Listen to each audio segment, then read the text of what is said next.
বগুড়ার দুপচাচিয়ায় গৃহবধূ উম্মে সালমাকে হত্যার অভিযোগে গ্রেপ্তার ছেলে সাদকে জামিন দিয়েছে আদালত। আজ জেলা ও দায়রা জজ শাহজাহান কবিরের আদালত তার জামিন মঞ্জুর করেন।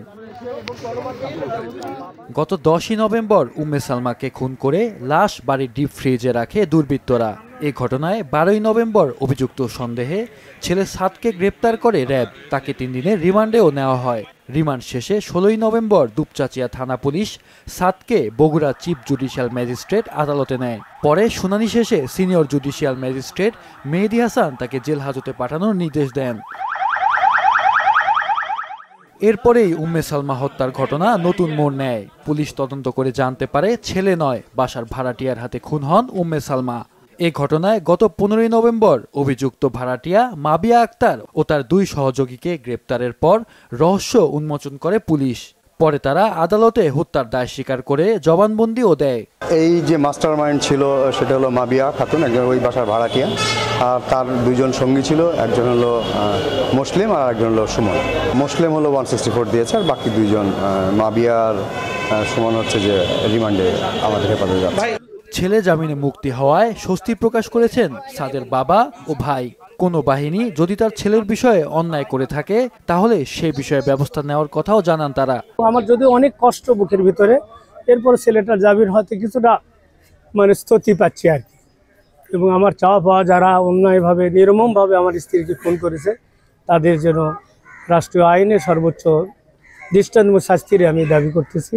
লক্ষ্যটাই হচ্ছে আমাদের ছোট ভাইকে বাসায় নিয়ে যাওয়া, সহিহ সালামতে তার সঠিক ইয়াটা তার ফিউচার নিয়ে চিন্তা ভাবনা করা। এরপরে আমরা এসব ব্যাপারে চিন্তা ভাবনা। প্রকৃত অপরাধীদের সর্বোচ্চ শাস্তির দাবি করেছেন সাদ। মাকে হত্যার ব্যাপারে র্যাবের কাছে কোনো স্বীকারোক্তি দেননি বলেও জানিয়েছেন তিনি। স্বীকারোক্তি দেয়নি। সাংবাদিকদের সামনে তো র্যাব এই কথা স্পষ্ট বলেছে যে আপনি স্বীকারোক্তি দিয়েছেন।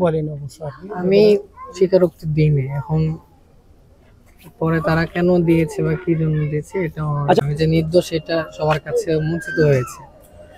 আর যারা প্রকৃত হত্যাকারী ছিল এনাদের সর্বোচ্চ শাস্তি হোক, এটা আমার এখন চাওয়া। 14 দিন হাজতবাসের পর সাদ জামিন পেয়েছেন। সাদকে হত্যা মামলা থেকেও রেহাই দেওয়া হবে বলে জানান তার আইনজীবী। জেলা ও দায়রা জজ মহোদয় নথি 164 এবং আমাদের বক্তব্য পর্যালোচনা করে উনি সন্তুষ্ট হয়ে সাদ বিন আইজুরকে জামিন দিয়েছেন। একটা নিরীহ ছেলের উপরে একটা অন্যায় ব্লেম দেওয়া হয়েছিল এবং তাও একটা জঘন্যতম অপরাধ, যে ছেলে হয়ে মাকে হত্যার যে ব্লেমটা দেওয়া হয়েছিল, এই ব্লেম থেকে আমরা তাকে মুক্ত করতে পেরেছি এবং তাকে আমরা সেই ব্লেম থেকে মুক্ত করে জামিন পেয়েছি। এতে করে আমরা নিজেরা সন্তুষ্ট এবং আমরা ন্যায় বিচার পেয়েছি বলে আমরা আশাবাদী। সাদ দুপচাচিয়া উপজেলার জয়পুরপাড়া এলাকার মাদ্রাসা শিক্ষক আজিজুর রহমানের ছেলে। মাকে হত্যার অভিযোগে ছেলে সাদ গ্রেপ্তার হওয়ার পর দেশজুড়ে ব্যাপক আলোড়ন সৃষ্টি হয়েছিল। মাহফুজুল হাসান, মাছরাঙা নিউজ ডেস্ক।